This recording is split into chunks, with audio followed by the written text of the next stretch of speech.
Lo más increíble son los que festejan, los que celebran la crueldad, los que no tienen ninguna empatía con los que hoy no pueden entrar a laburar. Que alguien festeje el despido de otro, a mí me alucina, la verdad que no me entra en la cabeza. Pero el cierre de Telam... ¿Qué quieren que hagamos? Me toca directamente, porque yo empecé a laburar en Telam, ahí hice mis primeras armas, ahí me formé como periodista, pasé 8 años en la redacción de Bolívar 531.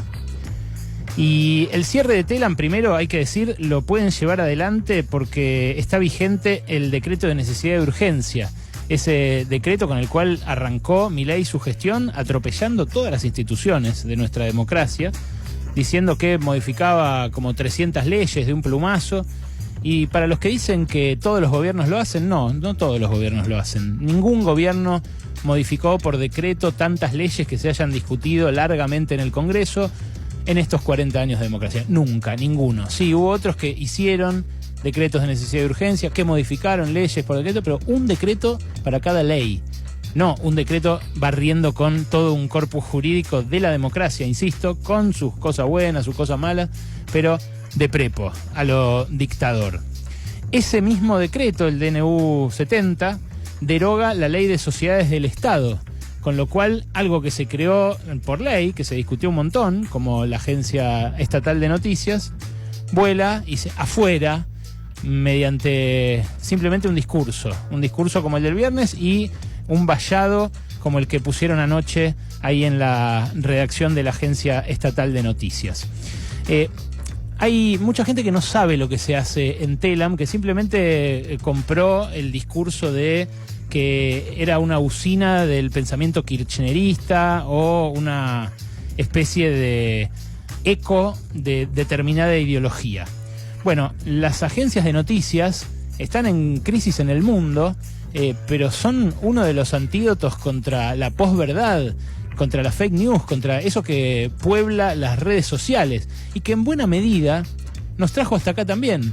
Porque si escuchás la hora y pico que duró el discurso de Milei el viernes, te vas a encontrar con que estuvo plagado de noticias falsas, de exageraciones, de datos equivocados, de teorías conspirativas. Y el periodismo, en una época, por lo menos hasta hace un tiempo atrás, se ocupaba de combatir todo eso, de darle a la gente la mejor información posible. Bueno, no voy a decir que es Milei el que inventó la fake news o el que falseó ese objetivo del periodismo, porque hace un tiempo todo el periodismo, desprestigiado por no hacer esto justamente, por no ayudar a discernir entre lo que es cierto y lo que es mentira. Pero eso lo dejó de hacer todo el periodismo, porque el periodismo empezó a embanderarse, se cayó en la grieta y en esa grieta se quedó muy cómodo, porque es muy fácil ponerse en el púlpito y opinar, en vez de laburar, buscar datos, buscar sustento para esa opinión y tratar de dejar en claro qué es verdadero y qué es falso. En Telam se abastece a poblaciones del país que, obviamente por la cantidad de habitantes que tienen, no pueden tener su propio medio de comunicación y generar información sobre todo el resto del país. Hay muchos de sus corresponsales que a su vez amplifican la voz de rincones del país que si no tendrían voz. Hay poblaciones que por lógica de mercado no serían rentables porque están medio desconectadas, porque son poco densamente pobladas. Y la producción de los cables y los boletines que hace Telam es reproducida por un montón de medios en esos lugares que se van a quedar sin un insumo, sin ningún insumo.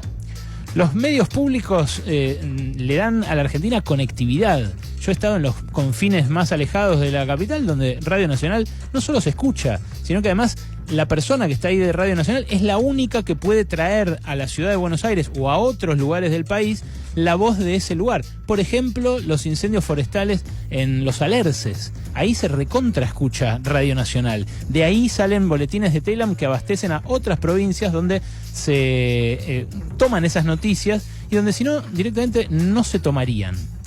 La mayoría de los clientes de Telam son medios privados de todo el país. Y como dice Martín Becerra, los corresponsales que Telam tiene en todas las provincias son un insumo crítico en un contexto en el cual los medios son cada vez menos rentables.